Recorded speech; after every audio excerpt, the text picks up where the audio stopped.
Each of us has a sense that we're a unitary being, but actually that belies the fact that each of us, each of our minds, is actually composed of lots of different pieces that are doing different things.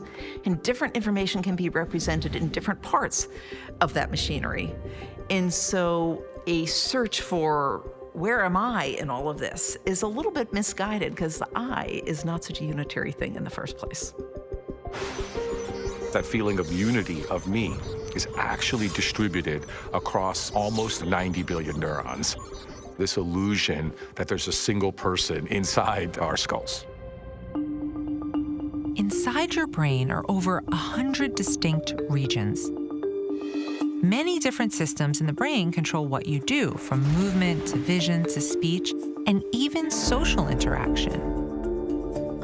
I think most human beings like to believe that their mind is under their own control. If I want to, I can stand up right now. I can do that. And that gives me, I think, the false belief that everything I do has been chosen by me. And if there is a story from the brain to tell, it is that we are quite wrong. Not only are there multiple parts of your brain influencing you, but there are things in the world around you that influence your brain, including other people.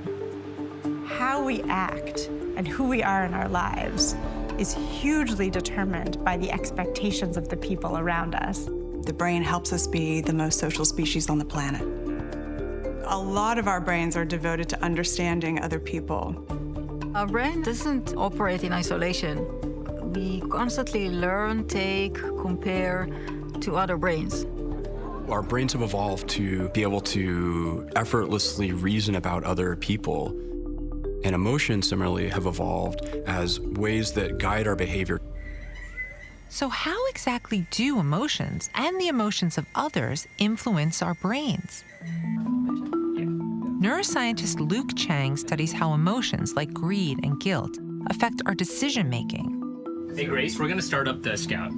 Okay. Go ahead and make your decision. Okay, you tell her to go next. Yep, you can hit next. So what are you guys looking at here? What's this study about? So she's playing an investment game with another participant who's outside the scanner. Luke scans the brains of study participants while they play a game from behavioral economics called the trust game. This is a cooperative game where one person has some sum of money and they can choose to invest any amount of that money in their partner.